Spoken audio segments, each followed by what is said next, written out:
नमस्कार, मी प्राध्यापक doctor Dhoble DB. सहयोगी प्राध्यापक राज्यशास्त्र विभाग श्री छत्रपती शिवाजी महाविद्यालय उमरगा. मित्रो, या अगोदरच्या व्हिडिओमध्ये आपण जॉन लॉक या विचारवंताबद्दलची चर्चा करत असताना जॉन लॉकचा सामाजिक कराराचा सिद्धांत आपण बघितला. सामाजिक करार सिद्धांताची संकल्पना मांडण्याच्या पाठीमागं जॉन लॉकचा जो काही हेतू होता त्या हेतूच्या संदर्भात देखील आपण चर्चा केली आणि ती चर्चा करत असताना असं म्हणालो आपण की जॉन लॉक हा इंग्लंडमधल्या गृहयुद्धाच्या पार्श्वभूमीवर संसदेच्या सार्वभौमत्वाची किंवा संसदेच्या सर्वोच्चतेची बाजू घेणारा एक विचारवंत म्हणून जॉन लॉकचा उल्लेख केला जातो. आणि संसद ही श्रेष्ठ आहे किंवा संसदेचं सार्वभौमत्व सिद्ध झालं पाहिजे, प्रातिनिधिक लोकशाहीचं समर्थन केलं पाहिजे, यासाठी म्हणून जॉन लॉकनं ज्या सिद्धांताचा आधार घेतला तो सिद्धांत होता सामाजिक कराराचा सिद्धांत. म्हणजे सामाजिक कराराचा सिद्धांत स्वतःची राजकीय प्रमेय मांडण्यासाठी म्हणून सामाजिक करार सिद्धांताच्या तत्वज्ञानाचा आधार हा जॉन लॉकनं घेतलेला आपल्याला दिसून येतो. आणि त्याच धर्तीवर मग सामाजिक करार सिद्धांताची चर्चा करत असताना त्याने राज्याची उत्पत्ती पहिल्यांदा सामाजिक करारातून स्पष्ट करून सांगितली. आणि राज्य कसं निर्माण झालं तर लोकांनी सामाजिक करार केला आणि करारातून राज्य निर्माण झालं ही भूमिका त्यानं मांडलेली आहे. परंतु ही मांडत असताना जेव्हा मानवी स्वभावाचं वर्णन केलं, मानवी स्वभावाचं वर्णन करताना त्यानं मानसशास्त्रीय आधारावर मानवी स्वभावाचं वर्णन केलं. आणि मानसशास्त्रीय आधारावर मानवी स्वभावाचं वर्णन करत असताना त्यानं सांगितलं की जन्मतः माणसाला चांगलं किंवा वाईट अशा स्वरूपाचा शिक्का मारता येत नाही. जन्मतः ही माणसाचं मन एका कोऱ्या पाटीसारखं असतं आणि त्यानंतर त्याच्यावर तसेच संस्कार घडले जातील किंवा त्याला जी काही पंचेंद्रिय लाभलेली आहे त्या पंचेंद्रियांच्या द्वारे त्याला ज्ञानाची अनुभूती होते, माहिती मिळत जाते आणि त्या माहितीच्या आधारावर त्याच्या स्वभावाची जडणघडण होते. त्याच्या मस्तिष्कामध्ये ज्या गोष्टींची आवड निर्माण होईल किंवा ज्या गोष्टी त्याला हव्या वाटतील त्या गोष्टीबद्दलचं आकर्षण त्याला वाटत जातं आणि ज्या गोष्टी नको वाटतील त्याला त्याच्या जीवनामध्ये दुःख देणाऱ्या वाटतील तर त्या गोष्टीच्या टाळण्याकडे किंवा त्याचा तिरस्कार करण्याकडे त्याचा कल हा वाढत जातो. म्हणजे इथं जेव्हा आपली इंद्रिय बाहेर जगामध्ये येतात, बाहेर संपर्कामध्ये येतात आणि त्यानंतर त्यातून जी ज्ञानाची अनुभूती होते त्या अनुभूतीच्या आधारावर मानवी मनाची किंवा मानवी स्वभावाची जडणघडण होताना दिसून येते. आणि त्यामुळे तो असं म्हणतो की त्या कालखंडामध्ये असणारा जो काही माणूस होता त्या निसर्गावस्थेमध्ये राहणारा, तर ती निसर्गावस्था एका चांगल्या लोकांची असलेली अवस्था होती की ज्या निसर्गावस्थेमध्ये लोकांना जन्मतः काही अधिकार मिळाले होते आणि त्या अधिकाराचा वापर हे लोक करत असायचे. म्हणजे जीवन जगण्याचा अधिकार होता, स्वातंत्र्याचा अधिकार होता, संपत्तीचा अधिकार, या सगळ्या नैसर्गिक अधिकारांचा उल्लेख जॉन लॉकनं आपल्या तत्वज्ञानामध्ये केला. तर या अधिकारांचा वापर ते लोक करायचे, परंतु अधिकारांच्या वापराची कुठलीही मर्यादा ठरलेली नव्हती. परंतु मर्यादा स्वतः लोकांनी स्वतःवर लादून घेतलेली होती की ते नैसर्गिक नियम ज्याचा उल्लेख त्यानं केला त्या नैसर्गिक नियमांच्या आधारावरच या प्राकृतिक किंवा नैसर्गिक अधिकारांची अंमलबजावणी लोक करत असायचे. आणि म्हणून सुरुवातीच्या टप्प्यामध्ये लोक एकमेकांबद्दल सहानुभूतीने विचार करायचे, एकमेकांना कुठल्याही प्रकारचा त्रास होईल अशा पद्धतीचं वर्तन करायचं नाही, अशी एक मनोमन लोकांची वृत्ती असल्यामुळं तो असं म्हणतो की माणसाचा स्वभाव हा तत्कालीन कालखंडामध्ये चांगला होता. अशा माणसाच्या चांगुलपणाबद्दलचं वर्णन जॉन लॉकनं केलं. परंतु त्यानं पुढे असं सांगितलं की निसर्ग अवस्थेमध्ये ही परिस्थिती बदलत गेली का, म्हणजे फार काळ काही ही परिस्थिती चांगली राहिली नाही. आणि त्यानंतर कारण निसर्ग अवस्थेमध्ये अशा काही गोष्टी निर्माण काही गोष्टींची उणीव होती की ज्या उणीवांमुळे लोकांना पुन्हा या निसर्ग अवस्थेमधल्या काही अडचणी जाणवू लागल्या. आणि मग अडचणी अशा होत्या की निसर्ग नियमांचा अर्थ लावणारी व्यवस्था नव्हती, कायदा करणारी व्यवस्था नव्हती किंवा लोकांनी अधिकारांचा वापर कुठपर्यंत करावा त्या अधिकारांवर मर्यादा ठेवणारी, लोकांवर नियंत्रण ठेवणारी कुठलीही यंत्रणा नव्हती. ज्यात जसं की आज आपण राज्य असं म्हणतो तर त्याच राज्याची गरज ही लोकांना जाणवू लागली. म्हणजे आपल्यावर नियंत्रण ठेवणाऱ्या व्यवस्थेची गरज ही लोकांना जाणवू लागली आणि त्यातून सामाजिक करार सिद्धांत झाला किंवा सामाजिक करार झाला आणि त्या करारातून मग राज्याची निर्मिती झाली. अशा प्रकारचं विवेचन जॉन लॉकनं आपल्या सामाजिक करार सिद्धांतामध्ये केलेलं आहे. आणि त्यानंतर मग त्या करारामध्ये त्यानं सांगितलं की सुरुवातीला नागरी समाज निर्माण झाला, त्यानंतर लोकांनी आपल्या या नागरी समाजाचं नियमन करण्यासाठी एक शासन यंत्रणा निर्माण केली. सगळ्यांबरोबर केलेला हा करार होता आणि त्यामुळे करार हा बंधनकारक होता. आणि या करारातून जी व्यवस्था निर्माण झाली ती व्यवस्था निर्माण करत असताना करारामधली काही भाषा त्यानं सांगितली. तो असं म्हणतो की लोक निसर्ग अवस्थेमध्ये जे काही अधिकार वापरत असायचे ते अधिकार लोकांनी त्याग केले नव्हते. काही काळापुरते, मर्यादित काळापुरते एक शासन व्यवस्था निर्माण करण्यासाठी म्हणून काही अधिकारांचा त्याग केला. परंतु आपल्याकडे निसर्गतः मिळालेले जे काही अधिकार आहेत तर त्या अधिकाराचा त्याग माणसांनी कायमस्वरूपी केलेला नव्हता.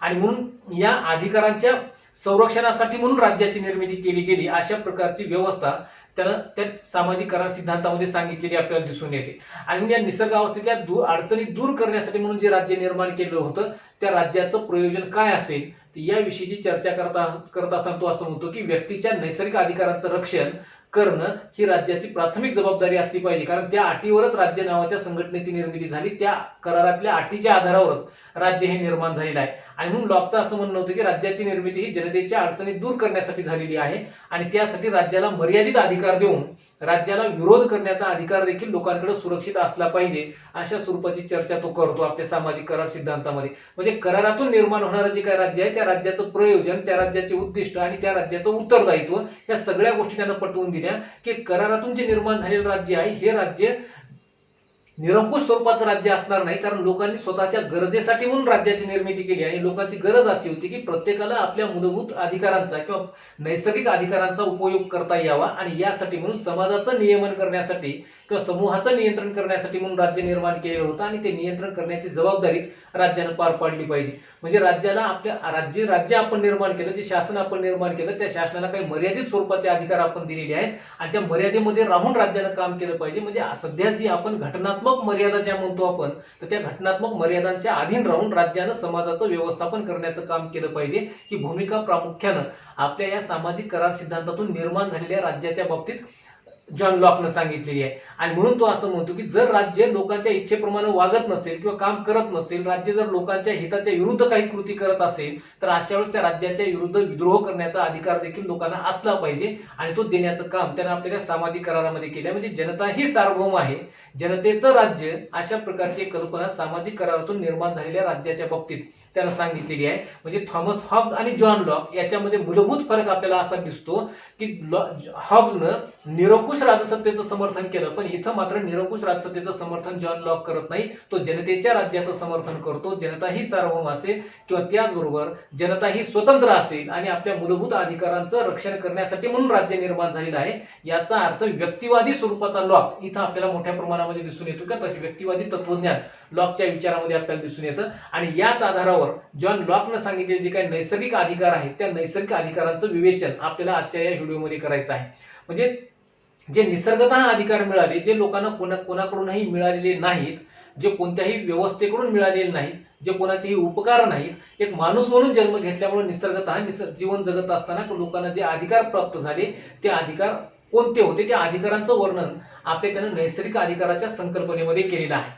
आणि मग नैसर्गिक अधिकाराची जी संकल्पना ही सांगत असताना तो असं म्हणतो की हे अधिकार निसर्गतः मिळाले आणि ते वापरण्याची पूर्णपणे सत्ता ही राज्यातील लोकांना किंवा समाजातील लोकांना आहे किंवा त्या अधिकारांवर, त्या नैसर्गिक अधिकारांवर राज्य असेल, समाज असेल किंवा या समाजातील कोणतीही व्यक्ती कुठल्याही प्रकारच्या मर्यादा घालू शकणार नाही. अशा प्रकारच्या त्या मूलभूत अधिकारांबद्दलचं किंवा नैसर्गिक अधिकारांबद्दलचं विवेचन जॉन लॉकनं आपल्या त्या संकल्पनेमध्ये केलेलं आहे. आणि म्हणून नैसर्गिक अधिकार निसर्गतः मिळालेले आहेत, ते कोणाच्याही संस्थेकडून, कोणत्या व्यक्तीकडून किंवा कोणाच्याही माध्यमातून ते मिळालेले नाहीत. एक माणूस म्हणून जन्म घेतल्यामुळे ते अधिकार मिळालेले असल्यामुळे ते वापरण्याची पूर्ण शक्ती त्या माणसांकडे असते आणि त्याच अधिकारांचं संरक्षण करण्यासाठी म्हणून सामाजिक करारातून राज्य निर्माण झालं किंवा लोकांच्या समन्वयामधून, लोकांच्या करारामधून हे राज्य निर्माण झालं, अशा प्रकारची भूमिका त्यानं मांडलेली आहे. आणि म्हणून तो असं म्हणतो की हे अधिकार कोणालाही हिरावून घेता येणार नाहीत, राज्य त्यावर मर्यादा घालणार नाही, समाज त्यावर मर्यादा घालणार नाही किंवा कोणतीही व्यवस्था त्यावर मर्यादा घालू शकणार नाही, अशा प्रकारचं विवेचन त्यानं केलं. आणि मग ते जे अधिकार आहेत त्या 3 प्रकारच्या अधिकाराचं विवेचन त्यानं केलं की निसर्ग अवस्थेमध्ये माणसाला जे अधिकार मिळत होते ते अधिकार हे 3 प्रकारचे अधिकार होते. आणि मग ते 3 अधिकार कोणते, तर त्या 3ही अधिकारांचं वर्णन जॉन लॉकनं केलंय. तो असं म्हणतो की पहिला अधिकार असा होता जीवन जगण्याचा अधिकार, दुसरा होता स्वातंत्र्याचा अधिकार आणि तिसरा होता संपत्तीचा अधिकार. एक माणूस म्हणून जीवन जगण्यासाठी या 3ही प्राथमिक स्वरूपाच्या अधिकारांची चर्चा जॉन लॉकनं केली आहे. तो असं म्हणतो की हे अधिकार कोणत्याही संस्थेकडून मिळाले नाहीत आणि ते कोणालाही मर्यादित करण्याचा अधिकार असणार नाही. एक माणूस म्हणून जन्म घेतल्यामुळे हे अधिकार त्यांना मिळालेले आणि त्यामुळे हे अधिकार वापरण्याची पूर्ण सत्ता ही राज्यातील किंवा समाजातील लोकांना असते. आणि त्यामुळे जी व्यवस्था आपण निर्माण करणार आहोत त्या व्यवस्थेनं काय केलं पाहिजे, तर ती व्यवस्थेनं या नागरिकांच्या या 3ही नैसर्गिक अधिकारांचं संरक्षण करण्याचं काम केलं पाहिजे. त्यातला पहिला जो अधिकार होता तो म्हणजे जीवन जगण्याचा अधिकार. जीवन जगण्याच्या अधिकाराच्या बाबतीमध्ये त्यांनी सांगितलं की माणूस म्हणून जन्म घेतल्यामुळे प्रत्येकाला जीवन जगण्याचा अधिकार आहे आणि जिवंत राहण्याचा देखील अधिकार आहे. आणि हा अधिकार निसर्गतः माणसाला मिळाला, ते कोणाकोणही जीवन जगण्याचा अधिकार मिळालेला नाही किंवा तो कोणाकडून आपल्याला मिळेल अशी अपेक्षा ठेवण्याची देखील गरज नाही, तो आपल्याला निसर्गाकडून मिळालेला आहे. म्हणून प्रत्येक जण आज म्हणजे त्यामुळेच प्रत्येकाला आज आत्मसंरक्षणाचा अधिकार देखील आहे. म्हणजे जसा जन्म घेतल्यानंतर स्वतःचं जीवित सुरक्षित ठेवण्याचा अधिकार आहे आणि आत्मसंरक्षणासाठी जर काही आक्रमणं आपल्यावर होत गेली तर त्या आक्रमणाचा प्रतिकार करण्याचा देखील अधिकार त्या अनुषंगाने व्यक्तींना मिळत जातो. म्हणजे स्वतःचा बचाव करणं, स्वतःचं आत्मसंरक्षण करणं हा जसा व्यक्तीला अधिकार मिळाला त्याच पद्धतीनं याच जीवन जगण्याच्या अधिकारामध्ये तो असं म्हणतो की व्यक्ती स्वतः आपलं जीवन संपवत नाही किंवा तो संपवू शकत नाही किंवा संपवत नाही आणि याशिवाय कोणाला संपवण्याचा देखील त्या व्यक्तीला अधिकार देत किंवा ते जीवन आपलं जीवन कोणाला संपवण्याचा देखील अधिकार देत नाही. म्हणजे एखाद्या वेळेस म्हणजे आपल्याला मिळालेलं जे काही जीवन आहे हे जीवन व्यक्ती स्वतःही संपवत नाही आणि ते संपवण्याचा एखाद्या शक्तीला तो अधिकार देखील देत नाही. आणि त्यामुळं इथे एक गोष्ट अधोरेखित तो करतो की जी राज्य नावाची संस्था तुम्ही निर्माण केली त्या राज्य नावाच्या संस्थेला देखील तुमचं जीवन संपवण्याचा किंवा तुमच्या जीवन जगण्याच्या मार्गामध्ये अडचणी आणण्याचा अधिकार असणार नाही किंवा त्या विरुद्ध राज्याला देखील काम करता येणार नाही. ही प्रामुख्याने बाब या जीवन जगण्याच्या अधिकारामध्ये त्यानं स्पष्ट केली. आणि त्यामुळे सामाजिक करारातून जे राज्य निर्माण झालं त्या राज्याची प्राथमिक जबाबदारी अशी आहे की आपल्या राज्यामधल्या नागरिकांच्या जीविताचं रक्षण केलं पाहिजे, त्यांच्या जीविताचा अधिकार त्यांना उपभोगता येईल अशा प्रकारची व्यवस्था निर्माण केली पाहिजे. म्हणजे लोकांना थोडक्यात सुरक्षितता प्रदान करून देण्याचं काम राज्याने केलं पाहिजे, या अधिकाराचं संरक्षण करण्याचं काम राज्याने केलं पाहिजे. राज्यानं या अधिकारावर मर्यादा घालण्याचा किंवा लोकांचं जीवन संपवण्याचा कोणताही कट रस्ता कामा नये. आणि तसं जर करत असेल राज्य तर राज्याच्या कोणत्या कृतीतून, कोणत्या कायद्यातून, कोणत्या नियमामधून जर लोकांच्या जीवन जगण्याच्या मार्गामध्ये जर अडचणी येणार असतील तर लोकांना त्या विरुद्ध विद्रोह करण्याचा किंवा क्रांती करण्याचा किंवा त्या राज्याच्या विरुद्ध कृती करण्याचा अधिकार देखील लोकांना असेल. म्हणजे विद्रोहाचा अधिकार असेल अशा स्वरूपाची मुभा देखील त्यांना दिलेली आहे. म्हणजे वर्तमान कालखंडातील लोकशाही राज्याची जी संकल्पना आपण मानतो तर त्या लोकशाही राज्याच्या संकल्पनेचं वर्णन त्या कालखंडामध्ये जॉन लॉकनं आपल्या विचारामध्ये किंवा नैसर्गिक अधिकाराच्या सिद्धांतामध्ये केलेला आपल्याला दिसून येतो. दुसरा एक अधिकार त्यानं सांगितला तो म्हणजे स्वातंत्र्याचा अधिकार. म्हणजे लॉकनं स्वातंत्र्याच्या अधिकाराबद्दल सांगत असताना तो असं म्हणतो की स्वातंत्र्याचा अधिकार म्हणजे प्रत्येकाला आपल्या इच्छेनुसार जीवन जगण्याचा अधिकार आहे. आपल्याला स्वातंत्र्याचा जो अधिकार आहे तो अधिकार म्हणजे प्रत्येकाला आपल्या इच्छेनुसार जीवन जगणं, आपल्या इच्छेनुसार कृती करणं, आपल्या इच्छेनुसार कार्य करणं अशा प्रकारची इच्छा किंवा आपल्या स्वमर्जीनं वागण्याचं जे काही स्वातंत्र्य आहे त्या स्वातंत्र्याचा अधिकार हा देखील लोकांना जन्मतः मिळाला, निसर्गतः मिळालेला आहे. आणि त्यामुळे इतरांच्या इच्छा तो स्वतःवर लादून घेत नाही किंवा लादून घेण्याची देखील आवश्यकता नाही. तुमच्या हिताच्या विरुद्ध किंवा तुमच्या इच्छेच्या विरुद्ध जर कोणी तुमच्यावर इच्छा लादत असेल किंवा स्वतःची मर्जी जर लादत असेल तर ती लादून घेण्याची देखील आवश्यकता नाही. असा स्वातंत्र्याचा अधिकार हा देखील लोकांनी अबाधित ठेवलेला आहे. सामाजिक करार जो झाला त्या कराराच्या प्रक्रियेमध्ये देखील आपला स्वातंत्र्याचा अधिकार अबाधित ठेवण्याचं काम नागरिकांनी केलं. आणि स्वातंत्र्याचा अधिकार, जीवन जगण्याचा अधिकार आणि इतर संपत्तीचा अधिकार हे सगळे अधिकार सुरक्षित ठेवूनच राज्याकडे शक्ती बहाल केलेली होती. आणि त्यामुळे तो असं म्हणतो की नैसर्गिक स्वातंत्र्याच्या अवस्थेतून व्यक्ती कोणत्याही शक्तीच्या किंवा सत्तेच्या अधीन राहण्याची गरज त्याला पडणार नाही.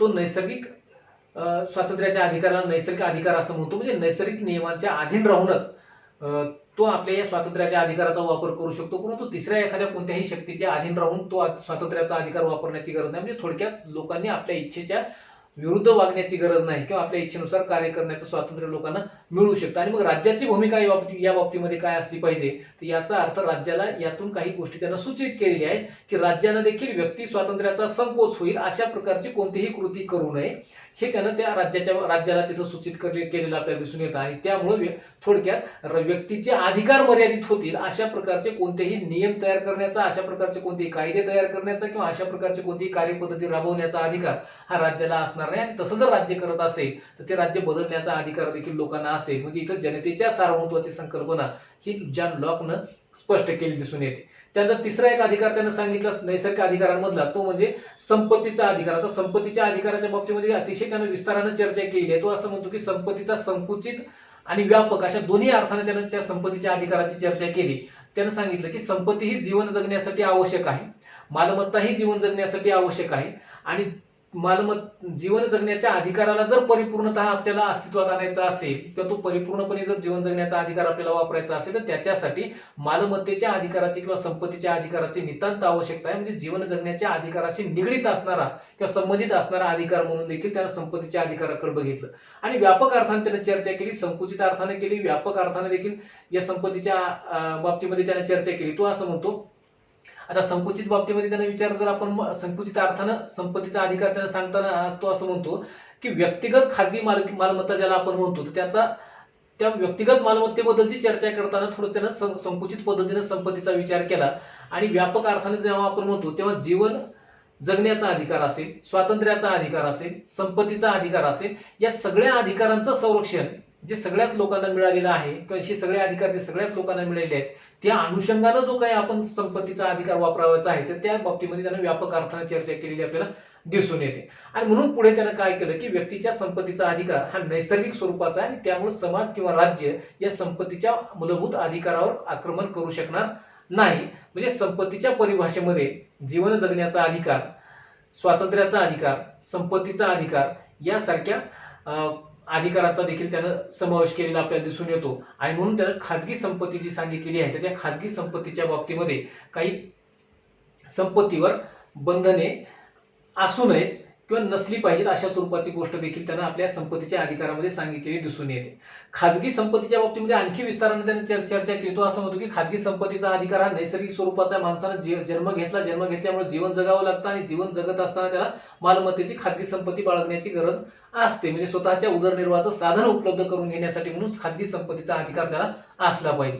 दुसरी गोष्ट त्याने असं सांगितली की खाजगी संपत्तीशिवाय मानवी जीवन हे धोक्यामध्ये येईल, कारण संपत्तीत मिळवण्याचा अधिकार नाही तर मग जीवन कसं जगायचं, त्याच्या जीविताचा अधिकार देखील धोक्यात येऊ शकतो आणि त्यामुळे खाजगी संपत्ती आवश्यक आहे. तिसरी बाब त्याने असं सांगितले की खाजगी संपत्ती खरेदी आणि विक्री करण्याचा देखील त्याला अधिकार असला पाहिजे, त्याचा हस्तांतरण करण्याचा अधिकार असला पाहिजे. त्या पुढे जाऊन तो असं म्हणतो की खाजगी संपत्ती ही मेहनत आणि योग्यतेद्वारे मिळते. म्हणजे ज्याच्याकडे पात्रता आहे, ज्याच्याकडे योग्यता आहे आणि जो मेहनत करण्याची तयारी ठेवतो त्याला स्वतःची मालमत्ता अधिकाधिक जमा करण्याचा अधिकार आपोआप प्राप्त होतो. म्हणजे ते काही तुम्ही कोणाकडूनही तो अधिकार तुम्हाला मिळणार नाही संपत्तीचा, तो संपत्ती तुम्हाला मिळवण्याचा अधिकार आहे. संपत्ती ती तुम्हाला तुमच्या कर्तृत्वाच्या आधारावर मिळवता येऊ शकते. त्या पुढे काही गोष्टींचं विवेचन करताना तो असं म्हणतो की व्यक्तीचे श्रम व योग्यता हीच त्याची संपत्ती असते. म्हणजे त्याच्याकडे श्रम करण्याची तयारी, त्याच्याकडे असलेली पात्रता, त्याच्यातून संपत्तीचा जन्म होत असतो आणि त्यामुळं त्याच्या योग्यतेचं आणि श्रमाचं ते फलित असल्यामुळे त्याची खरेदी विक्री करण्याचा त्याला पूर्ण अधिकार असला पाहिजे. याशिवाय खाजगी संपत्ती ही समाज हितासाठी असली पाहिजे. खाजगी संपत्तीचा अधिकार लोकांना देणं हे समाजाच्या हिताचं आहे असं तो म्हणतो, कारण त्यातून उत्पादनाचा तो आधार आहे. म्हणजे खाजगी संपत्ती हा उत्पादनाचा आधार आहे की जर तुम्हाला मालमत्ता जमा करण्याचा अधिकार दिला तर नव्या नव्या गोष्टी काही तिथून निर्माण करता येतील आणि त्यातून नवनिर्मिती केल्यामुळे त्यातून होणारे जे काही उत्पादन आहे तर ते उत्पादन समाजाच्या हितासाठी, समाजाच्या गरजांसाठी ते तुम्हाला वापरता येऊ शकतं.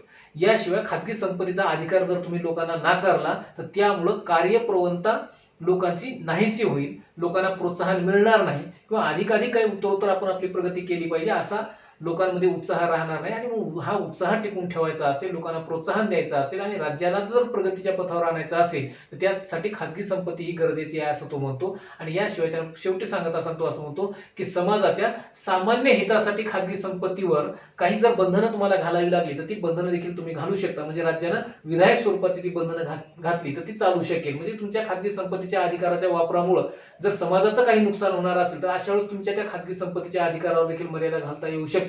म्हणजे वाईट मार्गाने संपत्ती मिळवल्यामुळे समाजाच्या आरोग्यावर त्याचा धोका निर्माण होत असेल, समाजाच्या शांततेवर त्याचा धोका निर्माण होत असेल किंवा इतरांच्या जीवन जगण्याच्या अधिकारावर त्याचे दुष्परिणाम होणार असतील तर अशा वेळेस त्या अधिकारावर काही मर्यादा घालण्याची सत्ता ही शासन संस्थेला मिळाली पाहिजे किंवा ती देण्याची देखील तयारी जॉन लॉकनं आपल्या त्या सामाजिक करारातून निर्माण झालेल्या राज्याला दिलेली आहे. म्हणजे ज्या करारातून निर्माण झालेले जे काही राज्य आहे त्या राज्याने या नैसर्गिक अधिकारांचा सन्मान केला पाहिजे अशा स्वरूपाची भूमिका त्यानं इथं सांगितलेली आपल्याला दिसून येते. म्हणजे निसर्ग अवस्थेतील हे नैसर्गिक अधिकार राज्य निर्मितीनंतर निर्माण होणारे जे काही राज्य आहे त्या राज्यांना देखील अंमलामध्ये आणले पाहिजेत आणि समाज आणि राज्याकडून त्याचा सन्मान राखला गेला पाहिजे.